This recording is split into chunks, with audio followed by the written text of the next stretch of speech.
Came on March 1st. Spokesman Av Harris replied to a comment on his post calling out people opposed to the legislation. 5 groups now saying in a letter to the governor, Lamont, that his comments were highly offensive and unacceptable.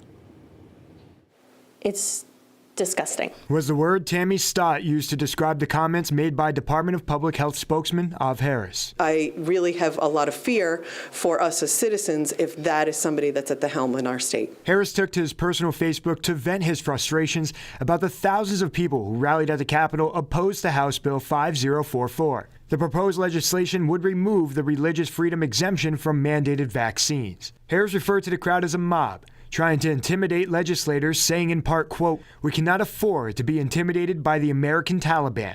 We have work to do." That comment in particular hitting home for Stott, who served in the Air Force for nearly 10 years. She says words like that are slowly stripping rights away. I fought for those once, my husband as well, and I feel like I'm back in that place fighting for them again, here on my own soil. 5 freedom groups wrote a letter to Governor Ned Lamont calling for Harris to resign. They say he showed extreme prejudice towards thousands of Connecticut citizens and can be no longer trusted in the position. It makes you feel absolutely unheard. It makes you feel absolutely minimized as a citizen. Harris wrote an apology on his personal Facebook Tuesday, calling the post an error in judgment, saying, quote, "What I posted was a mistake. My comments do not reflect the position of the agency or administration in which I serve, and I apologize for my statements."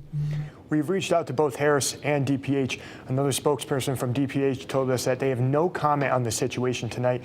The Health and Safety Committee voted to pass the legislation after adding an amendment to grandfather in religious exemption to those who already claim it. The bill is waiting to be debated on in the House.